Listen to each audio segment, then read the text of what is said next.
ರಶ್ಮಿಕಾ ಮಂದಣ್ಣ ಅವರು ಸ್ಯಾಂಡಲ್ವುಡ್ನಿಂದ ಬಾಲಿವುಡ್ವರೆಗೂ ಎಲ್ಲ ಭಾಷೆಯ ಸ್ಟಾರ್ ಹೀರೋಗಳ ಜೊತೆ ನಟಿಸಿ ಸೈ ಎನಿಸಿಕೊಂಡು ಅಪಾರವಾದ ಯಶಸ್ಸನ್ನು ಕೂಡ ಗಳಿಸಿದ್ದಾರೆ. ಕನ್ನಡದಲ್ಲಿ ನಟಿಸಿದ ಮೊದಲ ಸಿನಿಮಾದಲ್ಲೇ ಕರ್ನಾಟಕದ ಕ್ರಶ್ ಆದ ರಶ್ಮಿಕಾ ಮಂದಣ್ಣ ಈಗ ನ್ಯಾಷನಲ್ ಕ್ರಶ್ ಆಗಿ ಬೆಳೆದಿದ್ದಾರೆ.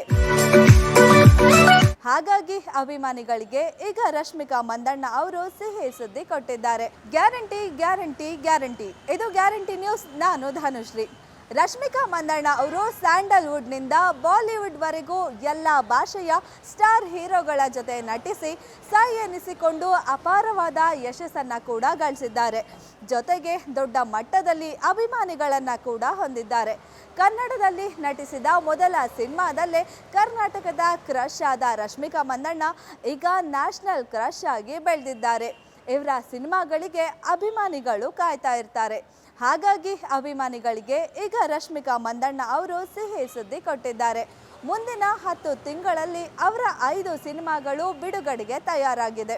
ಹಾಗಿದ್ರೆ ಯಾವ್ಯಾವ ಸಿನಿಮಾಗಳು ಯಾವ ಹೀರೋ ಜೊತೆ ಯಾವ ಭಾಷೆಯಲ್ಲಿ ತೆರೆ ಕಾಣಲಿದೆ ಅನ್ನೋದರ ಡೀಟೇಲ್ಸ್ ಇಲ್ಲಿದೆ ನೋಡಿ. ರಶ್ಮಿಕಾ ಮಂದಣ್ಣ ಅವರು ಕೇವಲ 8 ವರ್ಷಗಳಲ್ಲಿ ಕನ್ನಡ ಚಿತ್ರರಂಗದಿಂದ ಬಾಲಿವುಡ್ವರೆಗೆ ಅಪಾರ ಯಶಸ್ಸನ್ನು ಗಳಿಸಿದ್ದಾರೆ. ಅವರ ಚಿತ್ರಗಳ ರಿಲೀಸ್ಗಾಗಿ ಅಭಿಮಾನಿಗಳು ಕಾತರದಿಂದ ಕಾಯ್ತಾ ಇರ್ತಾರೆ. ರಶ್ಮಿಕಾ ಮಂದಣ್ಣ ಅವರಿಗೆ ಇನ್ನು 30 ವರ್ಷ ಕೂಡ ಆಗಿಲ್ಲ. ಯಂಗ್ ಆಗಿದ್ದಾಗಲೇ ಅವರು ಚಿತ್ರರಂಗಕ್ಕೆ ಬಂದರು. ಮೊದಲು ಕರ್ನಾಟಕದ ಕ್ರಶ್ ಆಗಿ ನಂತರ ಭಾರತದ ಕ್ರಶ್ ಎನಿಸಿಕೊಂಡರು. ಅವರು ಈಗ ಟಾಲಿವುಡ್, ಕಾಲಿವುಡ್ ಹಾಗೂ ಬಾಲಿವುಡ್ನಲ್ಲಿ ಬ್ಯುಸಿ ಇದ್ದಾರೆ. ಮುಂದಿನ 10 ತಿಂಗಳಲ್ಲಿ ಅವರ ನಟನೆಯ 5 ಸಿನಿಮಾಗಳು ರಿಲೀಸ್ಗೆ ರೆಡಿ ಇವೆ. ರಶ್ಮಿಕಾ ಮಂದಣ್ಣ ಅವರು 2016ರಲ್ಲಿ ಚಿತ್ರರಂಗಕ್ಕೆ ಕಾಲಿಟ್ಟರು. ಕೇವಲ 8 ವರ್ಷಗಳಲ್ಲಿ ಅವರು ದೊಡ್ಡ ಮಟ್ಟಕ್ಕೆ ಬೆಳೆದಿದ್ದಾರೆ. ಸ್ಟಾರ್ ಹೀರೋಗಳ ಜೊತೆ ಅವರು ನಟಿಸಿ ಗಮನ ಸೆಳೆಯುತ್ತಿದ್ದಾರೆ. ಸುಕುಮಾರ್ ನಿರ್ದೇಶನದ ಅಲ್ಲು ಅರ್ಜುನ್ ನಟನೆಯ ಬಹುನಿರೀಕ್ಷಿತ ಸಿನಿಮಾವಾದ ಪುಷ್ಪ 2ನಲ್ಲಿ ಅಲ್ಲು ಅರ್ಜುನ್ ಅವರಿಗೆ ನಾಯಕಿಯಾಗಿದ್ದಾರೆ. ಈ ಸಿನಿಮಾ ಡಿಸೆಂಬರ್ 5ರಂದು ರಿಲೀಸ್ ಆಗಲಿದೆ. ಈ ಚಿತ್ರದ ಬಗ್ಗೆ ಅವರು ಬಹಳಷ್ಟು ನಿರೀಕ್ಷೆ ಇಟ್ಟುಕೊಂಡಿದ್ದಾರೆ. ಡಿಸೆಂಬರ್ 6ರಂದು ಚವಾ ಹೆಸರಿನ ಹಿಂದಿ ಸಿನಿಮಾ ರಿಲೀಸ್ ಆಗುತ್ತಿದೆ.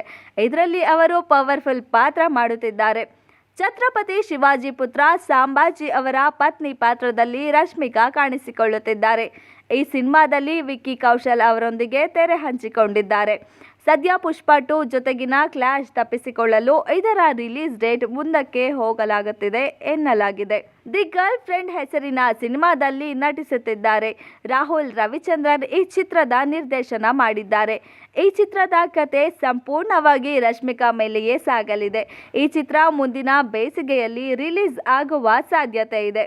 ರಶ್ಮಿಕಾ ಮಂದಣ್ಣ ಅವರು ಸಿಕಂದರ್ ಚಿತ್ರದಲ್ಲಿ ಸಲ್ಮಾನ್ ಖಾನ್ ಅವರಿಗೆ ಜೊತೆಯಾಗಿ ನಟಿಸುತ್ತಿದ್ದಾರೆ. ಈ ಚಿತ್ರವನ್ನು AR ಮುರುಗದಾಸ್ ಅವರು ನಿರ್ದೇಶನ ಮಾಡಿದ್ದಾರೆ. ಈ ಚಿತ್ರ 2025ರ ಈದ್ಗೆ ರಿಲೀಸ್ ಆಗುವ ಸಾಧ್ಯತೆ ಇದೆ. ಇದಲ್ಲದೆ ತಮಿಳಿನಲ್ಲಿ ಧನುಷ್ ಹಾಗೂ ನಾಗಾರ್ಜುನ್ ನಟಿಸುತ್ತಿರುವ ಕುಬೇರ ಸಿನಿಮಾದಲ್ಲೂ ನಟಿಸಿದ್ದಾರೆ. ಈ ಚಿತ್ರ ಕೂಡ ಮುಂದಿನ ವರ್ಷ ರಿಲೀಸ್ ಆಗಲಿದೆ. ರೇನ್ಬೋ ಹೆಸರಿನ ಚಿತ್ರದಲ್ಲಿ ಕೂಡ ರಶ್ಮಿಕಾ ಅವರು ನಟಿಸುತ್ತಿದ್ದಾರೆ. ಈ ಸಿನಿಮಾದ ಒಂದು ಹಂತದ ಶೂಟಿಂಗ್ ಕೂಡ ಈಗಾಗಲೇ ಮುಗಿದಿದೆ. ನೋಡಿದ್ರಲ್ಲ, ನ್ಯಾಷನಲ್ ಕ್ರಶ್ ರಶ್ಮಿಕಾ ಮಂದಣ್ಣ ಅವರು ಸಾಲು ಸಾಲು ಸಿನಿಮಾಗಳಲ್ಲಿ ಬ್ಯುಸಿ ಆಗಿದ್ದು ರಿಲೀಸ್ಗೂ ಕೂಡ ರೆಡಿ ಆಗಿದೆ. ಹಾಗಾಗಿ ರಶ್ಮಿಕಾ ಫ್ಯಾನ್ಸ್ಗೆ ಮುಂದಿನ 10 ತಿಂಗಳು ಹಬ್ಬದೂಟ ಅಂತೂ ಫಿಕ್ಸ್. ಇದಾಗಿತ್ತು ಈ ಹೊತ್ತಿನ ಸ್ಪೆಷಲ್ ಸ್ಟೋರಿ. ಇನ್ನಷ್ಟು ಸುದ್ದಿಗಾಗಿ ನೋಡ್ತಾ ಇರಿ ಗ್ಯಾರಂಟಿ ನ್ಯೂಸ್. ಸುದ್ದಿ ಖಚಿತ, ನ್ಯಾಯ ನಿಶ್ಚಿತ. ಗ್ಯಾರಂಟಿ ನ್ಯೂಸ್, ಸುದ್ದಿ ಖಚಿತ, ನ್ಯಾಯ ನಿಶ್ಚಿತ.